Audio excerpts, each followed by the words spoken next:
everybody keeps telling you the same tired rule. Dual channel or you're wasting your build. 2 sticks or don't even bother. But 3 separate teams just ran the actual numbers on Ryzen X3D chips and single-channel memory, and what they found breaks that rule wide open. A $9,000 assumption that PC builders have repeated for a decade just got quietly dismantled by a stack of extra cache the size of a fingernail. Here's the part nobody saw coming. The gap between 1 stick of RAM and 2, on paper, should be massive. Bandwidth gets cut in half. Every builder's guide since DDR4 has hammered this into your skull.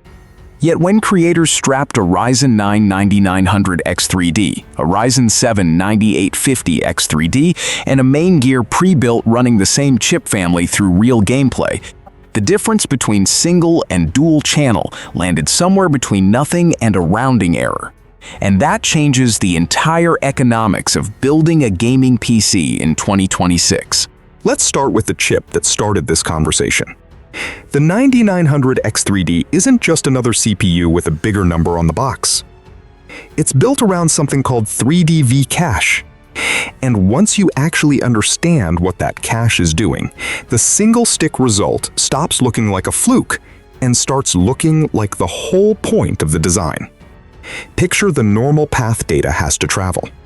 It starts on your storage drive, gets pulled into system RAM, then funnels into the CPU's cache, and only after all of that does it reach the actual processing cores that do the math. Every hop in that chain costs time. SSD is the slowest leg of the trip. RAM is faster but still a detour. Cache is where things get instant, and there are layers of it, L1, L2, L3, each one closer to the core and each one dramatically quicker than the last. On the 9900 X3D, that L3 cache alone balloons to a genuinely absurd 128 megabytes, with total on-chip cache pushing past 140 megabytes when you count every layer. That's not a spec bump. That's a structural rewrite of how the chip thinks. Here's where it gets interesting, and here's the detail most people skim right past. The chip is split into 2 compute dies, each packing 6 physical cores, and AMD didn't spread that giant V-cache evenly across both. They stacked it on top of just one of those dies. So 6 of the 12 cores get direct, blazing fast access to that huge cache pool, and the chip's scheduler is smart enough to keep game threads pinned there whenever it can. That's the actual mechanism behind every frame rate bump you've heard associated with X3D chips in shooters and competitive titles. It's not magic. It's architecture, and it's deliberate. Now here's my genuine reaction to the theory behind why this saves you from needing dual-channel RAM at all. Games are constantly asking questions. What does this explosion look like? Where's this NPC walking? What physics happens when this car crashes into that wall? Normally, every one of those questions means the CPU has to stop, reach out to RAM, wait for RAM to fetch the answer from storage if it's not already cached, and then finally process it. That round trip is where stutters and frame drops come from. But when you've got 140 megabytes of cache sitting right there on the die, a huge chunk of that repetitive game logic, the physics tables, the AI pathing data, the stuff that gets asked over and over in every single match, gets preloaded straight into cache. The CPU stops needing to constantly interrupt itself to go ask RAM for permission. It just already has the answer sitting an arm's length away. That's the entire secret. And once you see it laid out like that, the idea of 1 stick of RAM being nearly as fast as 2 starts to make a strange kind of sense. Because for gaming workloads specifically, cache is doing a job that used to belong to bandwidth. But don't let me oversell this, because there's a hard boundary here that matters just as much as the headline claim. This only holds for games that don't hammer RAM capacity hard. Titles built lean, the ones that don't need to constantly stream huge new datasets, are the ones where single-channel and dual-channel become nearly indistinguishable. Competitive shooters and lighter esports titles fit that bill perfectly, because they don't need to swallow massive amounts of RAM. They just need the basics of a match loaded once and then hammered repeatedly, which is exactly what a giant cache is built to handle. 16 gigabytes on a single stick is enough for that kind of workload, but go below that, drop to 8 gigabytes or 4, and even the mightiest X3D chip on the planet cannot save you. Cache compensates for bandwidth. It does not compensate for a RAM pool that's simply too small to hold what the game needs. Now let's talk about the controversial part, because this is where creators started actually putting the theory on a bench and measuring it, and the results split people into two camps almost instantly. One creator running a heavy city simulator with a modded map holding 500,000 virtual citizens watched the 9900 X3D sit at over 80% utilization, pulling 160 watts just to keep that population moving. And that's with everyone reduced to basic routines. That's a workload where the CPU is doing genuinely brutal, constant calculation, tracking individual education levels, employment status, home addresses, and destinations for hundreds of thousands of simulated people simultaneously. And even under that kind of punishment, dropping from 32 gigs of dual channel down to 16 gigs of single channel barely moved the needle. Same visual settings, same frame rate ceiling, same experience. If a simulation game with that level of per-citizen complexity can't expose a meaningful gap, that tells you something real about how much of the workload the cache is absorbing before RAM bandwidth ever becomes the bottleneck. Then a separate benchmarking channel put the Ryzen 7 9850 X3D through Cyberpunk at ultra settings, no upscaling, full native resolution, and the numbers came back almost identical between the two configurations. Average frame rate, 127 on both. Minimum 104 on both. The maximum was within a single frame. Read that again, because that's not a small technical footnote. That's two completely different memory configurations, producing what is statistically the same gaming experience on one of the most demanding open-world titles available. Red Dead Redemption 2 told an almost identical story, average frame rate matching exactly at 161 between single and dual channel, with only the minimums and maximums showing minor drift that wouldn't register to a human eye during actual play. And then something genuinely strange happened in Warhammer Space Marine 2, where the single channel setup actually produced higher average frames than the dual channel kit did. 136 versus 131, a result the creators were so suspicious of that they reran the test multiple times, and even physically swapped the memory kits back and forth to rule out a fluke, and it held every single time. I want to sit with that result for a second, because it's the kind of thing that should make you rethink assumptions you've been carrying for years. We were taught that removing a stick of RAM is strictly a downgrade. There is no scenario where less memory bandwidth should produce more frames. Yet here it is, reproduced, verified, and stubborn about repeating itself. My honest take is that this isn't really about RAM winning or losing. It's about the cache being so dominant in these workloads that whatever tiny bandwidth advantage dual channel technically holds gets buried under margin of error, timing variance, and whatever the scheduler decides to prioritize that particular run. When your bottleneck isn't RAM anymore, adding more RAM channels stops being a performance lever and starts being statistical noise. A separate retail test lab ran their own version of this experiment with the same 9850 X3D chip, this time explicitly built to answer the question everyone was asking in the comments. Does the X3D architecture actually reduce the latency penalty from running single channel?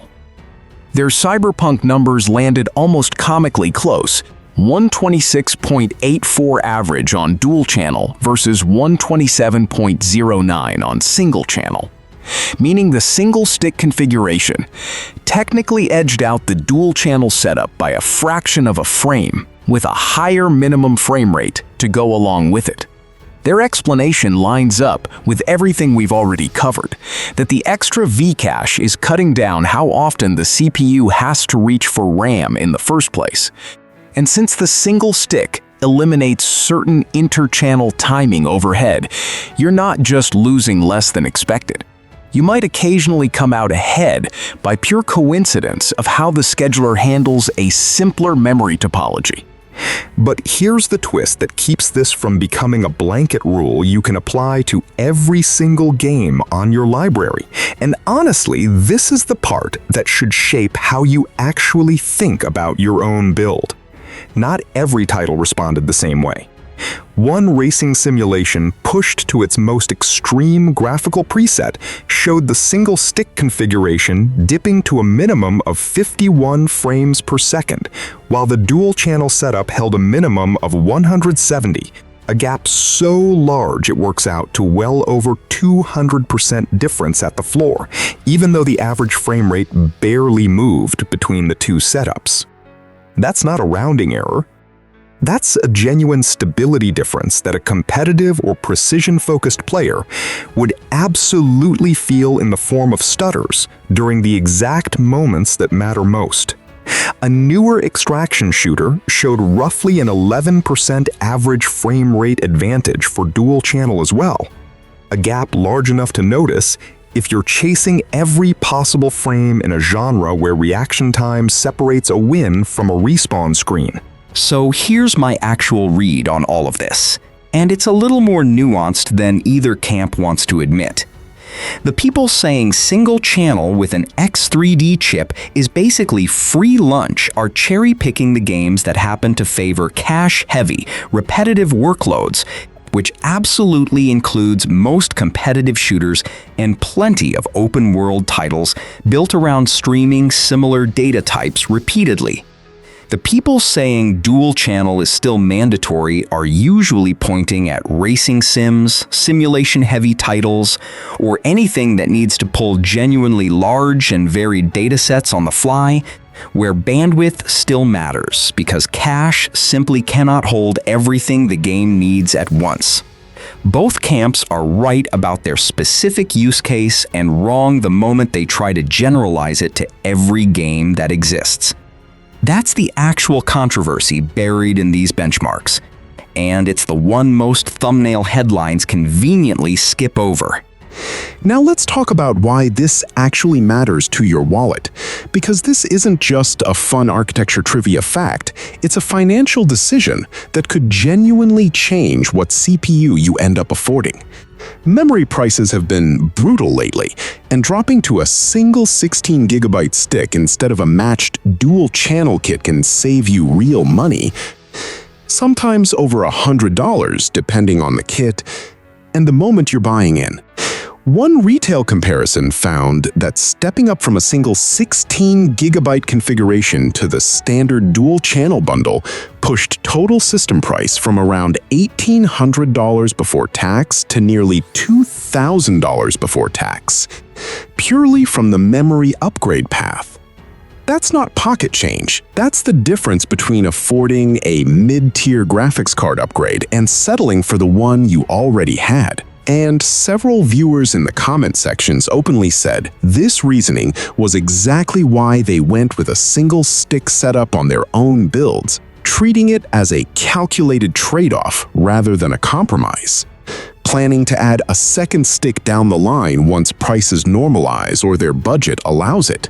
There's also a bigger philosophical shift buried in this that's worth calling out directly.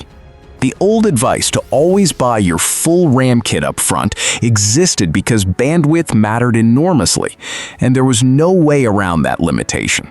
But if a chip's cache can shoulder enough of that burden that a single stick performs within a frame or two of a full kit in your specific use case, the smarter financial move might be exactly what several viewers suggested. Buy one stick now. Get building, get playing, and slot in the second stick later when either your budget recovers or memory prices actually come back down to earth. That's a genuinely different way to think about building a PC than the rulebook most of us grew up following. And it only exists because of how aggressively AMD leaned into stacking cash on these specific chips. Let's also be honest about where the disagreement in the comments got heated, because a decent chunk of the audience pushed back hard on the framing of these tests. One recurring argument was that this entire conversation might actually be exposing a weakness in AMD's memory controller rather than a strength in the X3D design, the theory being that if the chip genuinely could not fully utilize dual-channel bandwidth to begin with, then losing a channel wouldn't hurt because the extra bandwidth was already going partially unused. That's a real critique worth sitting with, because it flips the entire narrative on its head. Instead of X3D heroically compensating for lost bandwidth, this argument suggests the chip simply never needed all that bandwidth in gaming workloads in the first places. Meaning the small gap you see isn't a triumph of cache engineering so much as evidence that the memory controller was the limiting factor the whole time, cache or no cache. I don't think that fully explains what we're seeing, especially given how consistently non-X3D chips show a much larger single versus dual channel gap in the same games. But it's a sharp enough point that it deserves airtime instead of getting buried under the hype. Another wrinkle worth mentioning honestly, because pretending it doesn't exist would be dishonest, some commenters flagged reliability concerns around the newest generation of X3D chips, specifically tied to certain motherboard partners, describing a pattern where users buy the chip and essentially wait to see if a firmware update resolves voltage-related instability rather than getting a rock-solid experience out of the box. That's not something these benchmark videos address directly. And it's worth remembering that raw frame rate numbers don't capture long-term reliability. So, if you're chasing bleeding-edge hardware, it's worth checking current firmware status before you commit, rather than assuming day one stability matches the marketing. Let's circle back to the practical side, because plenty of commenters raised the same specific configuration question, and it's a genuinely useful one. What happens if you're not choosing between one stick and two, but between running a full 4-stick quad-channel setup at a lower speed versus keeping 2 sticks at a higher rated speed? That's actually a completely different trade-off than the single versus dual channel question these videos were built around, because populating all 4 slots on a DDR5 platform frequently forces you down to a lower supported memory frequency to maintain stability, which can claw back some of the benefit you gained from adding capacity in the first place. If your goal is maximum capacity for creative work or heavy multitasking, 4 sticks at a lower speed might still be the right call. But if your goal is pure gaming performance, sticking with 2 matched sticks at the highest stable speed the platform supports is generally still the safer bet. And that principle holds regardless of whether you're running an X3D chip or not, because clock speed on the memory itself interacts differently with cache-heavy architectures than raw channel count does. One viewer running a Ryzen 7 7800 X3D paired with a single 16GB stick specifically called out that they felt completely satisfied in single-player and cooperative games, but suspected the story would flip hard the moment they loaded into something genuinely competitive where every microsecond of consistency matters.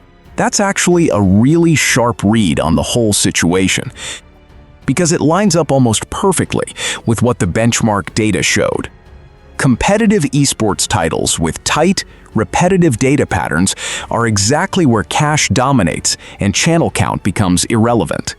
But the moment you introduce genuine unpredictability, large open environments, dense crowd simulation, physics-heavy destruction, that's where bandwidth starts pulling its weight again, and the single-stick setup can start showing cracks in its consistency, even if the average frame rate looks fine on paper. There's also a practical multitasking angle that keeps surfacing in the comments that these lab benchmarks don't fully capture, because lab tests almost always run with nothing else open.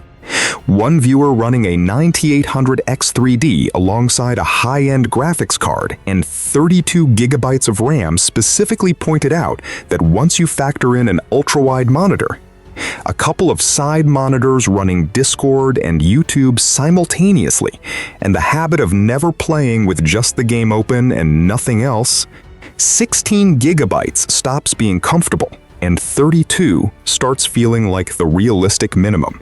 That's a genuinely important caveat that pure benchmark numbers can't capture, because a controlled test bench running nothing but the game itself is not the same environment as your actual desktop with a browser, a chat client, and a dozen background processes competing for the same pool of memory.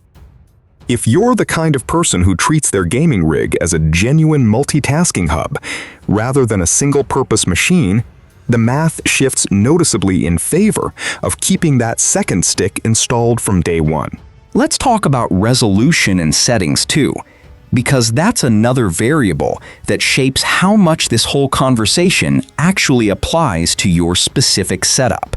At native 1440p, with ultra settings and ray tracing engaged, testers were still pulling well over 100 frames per second average, with 1% lows also comfortably above the 100 frame mark on hardware that cost a fraction of the absolute top-tier combinations available right now.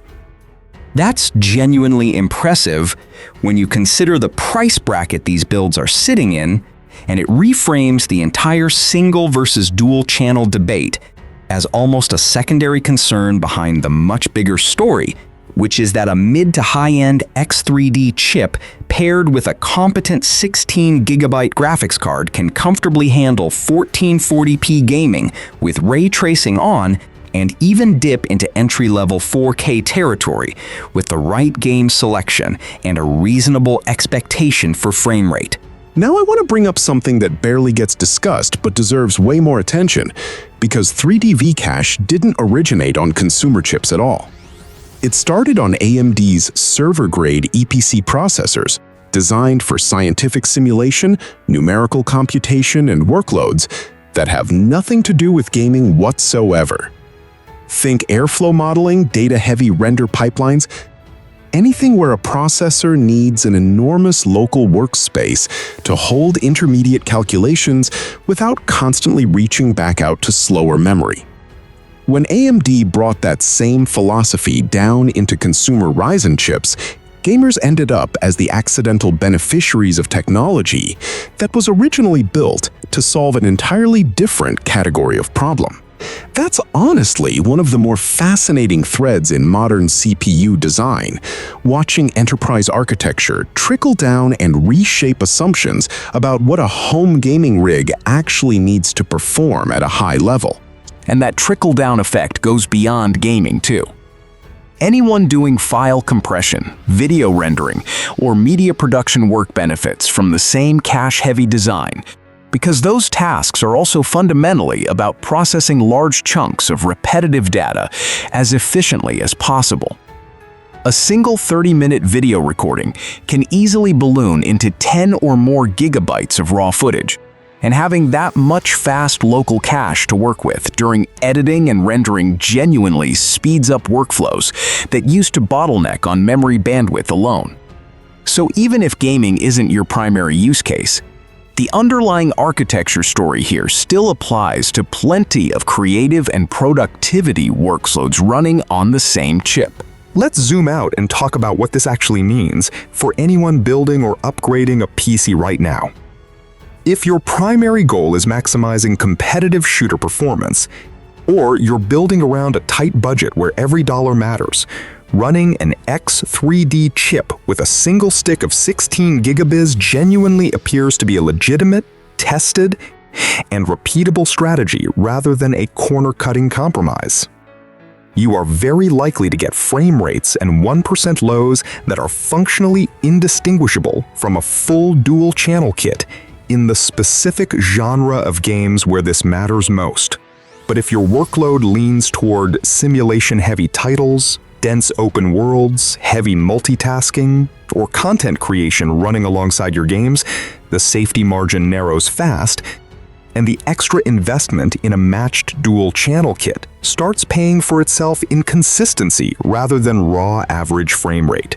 My honest take, after going through every single one of these results side by side, is that this entire debate proves something bigger than a RAM channel question. It proves that cache architecture has fundamentally changed what actually bottlenecks gaming performance on modern hardware, and the old rulebook that treated memory bandwidth as an untouchable priority simply hasn't caught up to what these chips are now capable of compensating for internally. That's not a small technical footnote. That's a genuine shift in how anyone should approach budgeting a gaming PC build from this point forward, and it's exactly the kind of shift that takes years to fully filter down into mainstream buying advice, which is why so many people in the comments were still arguing about it as if it were a settled fact instead of a workload-dependent nuance. So, where does that actually leave you if you're staring at a build list right now, trying to decide where to put your limited budget? If gaming is genuinely your top priority, and you already know you're leaning toward competitive titles or well-optimized open-world games, saving money on a single stick of memory and redirecting that cash toward a stronger CPU or graphics card is a defensible, tested decision backed by real side-by-side benchmarks rather than marketing speculation. But if you're the type of person running a dozen browser tabs, a Discord call, and a game simultaneously, or if your favorite titles lean toward dense simulation and unpredictable data loads, that second stick of RAM is still buying you something real, even if the spreadsheet numbers don't always show it clearly. There's one more layer to this whole conversation that almost never makes it into the highlight reel, and that's frame generation and upscaling. Because a huge chunk of these benchmark numbers were captured with AMD's own performance technologies switched on. And that matters more than people give it credit for. When one of these builds ran a shooter with FSR and frame generation both active, the visual smoothness held up impressively well, with only the faintest hint of artifacting around fast-moving shadows during rapid camera movement, something you genuinely need frame-by-frame footage to even notice. That tells you something important about where this hardware generation is actually heading. We're not just relying on raw silicon anymore to hit high frame rates. We're relying on a combination of massive on-die cache, smart upscaling, and generated interpolated frames working together. And each of those technologies individually reduces how much stress gets placed on raw memory bandwidth. Stack all three together, and you start to understand why single-channel memory isn't the death sentence it used to be. The bottleneck has been distributed across so many different clever engineering solutions that no single weak link, including RAM channel count, can drag the whole system down the way it could have 5 years ago. That same builder pointed out something worth repeating here, because it directly ties resolution choice into this entire debate. Running native full HD with every visual setting maxed toward the ultra end of the preset scale, they were pulling frame rates in the hundreds in a shooter, while maintaining a 1% low that stayed remarkably close to the average, meaning the experience felt consistently smooth rather than jumpy or unpredictable. Push that same hardware combination up to 1440p with everything maxed, and you're still looking at frame rates comfortably in the range most competitive players would consider more than sufficient, based on their own estimate of somewhere between 90 and 120 frames per second at that higher resolution. That's the kind of performance ceiling that used to require a significantly more expensive build just a couple generations ago. And it's arriving now on hardware that costs meaningfully less because so much of the heavy lifting has shifted from brute force memory bandwidth onto smarter, cache-driven architecture. Let's also talk about something that keeps coming up in the comment sections that deserves a direct answer instead of getting brushed aside, which is whether any of this holds true on older platforms rather than the newest chip generation. Several viewers specifically asked whether this single-channel behavior would carry over to earlier X3D chips built on the previous generation socket, essentially wondering if this is a brand new phenomenon exclusive to the latest silicon, or something that's been quietly true for a while now. Based on how consistently the underlying cache mechanism works across every X3D chip AMD has released so far, the core logic should hold reasonably well on earlier generations too, since the fundamental principle, stacking a massive slab of cache directly onto the compute die to reduce dependency on external memory fetches, hasn't fundamentally changed between generations. The improvements between generations tend to focus more on core count, clock speed, and efficiency, rather than a wholesale redesign of how the cache itself interacts with memory bandwidth. That said, older platforms typically support lower maximum memory speeds to begin with, so the specific numbers would likely look somewhat different, even if the overall pattern, minimal difference between single and dual channel in cache-friendly games, remained broadly consistent. I also want to address something that a sharp-eyed commenter raised about testing methodology, because it's a completely fair critique that any of us watching these videos critically should keep in mind. Reporting minimum and maximum frame rates in isolation can actually be somewhat misleading compared to reporting average frame rate alongside 99th percentile and 1% low figures, because a single outlier frame caused by something as mundane as a background process briefly spiking or a texture streaming in real time can distort a minimum or maximum reading without reflecting the actual moment-to-moment feel of gameplay. That's a legitimate point, and it's worth remembering as you interpret any of these numbers, including the ones covered in this very breakdown. The overall pattern across multiple independent tests, multiple chips, and multiple games still points strongly in the same direction, but the specific numerical gaps you see quoted should be treated as a rough signal of the trend, rather than laboratory-precise measurements you can bet your entire build budget on, down to the exact frame. Something else worth unpacking honestly is how much this entire conversation hinges on price stability. Because everything about the single-stick argument assumes memory prices stay volatile and expensive enough that saving money up front actually matters. If pricing normalizes and a matched dual-channel kit becomes genuinely affordable again, the calculus shifts back towards simply buying the full kit from day one and avoiding the entire question altogether, since there's essentially zero meaningful downside to running dual-channel besides the immediate cost. The single-stick strategy isn't some permanent architectural truth you should build your entire philosophy around. It's a pragmatic response to a specific temporary market condition, and it's worth remembering that the moment that condition changes, the smartest financial move probably changes right along with it. That's not a knock against the strategy. It's just an honest acknowledgement that this whole conversation is happening inside a very specific economic window. And treating it as permanent gospel, the way people once treated the dual-channel rule, would be repeating exactly the same mistake in reverse. Either way, the bigger lesson buried underneath all of this cache talk and frame rate charts is that hardware advice has an expiration date. What was gospel during the DDR4 era doesn't automatically carry over into a world where CPUs are shipping with well over 100 megabytes of on-die cache, designed specifically to reduce dependency on external memory bandwidth. The next time somebody tells you a rule about PC building with total confidence, it might be worth asking exactly which generation of hardware that rule was actually tested on. Because the ground underneath these assumptions keeps shifting faster than most of us are willing to admit.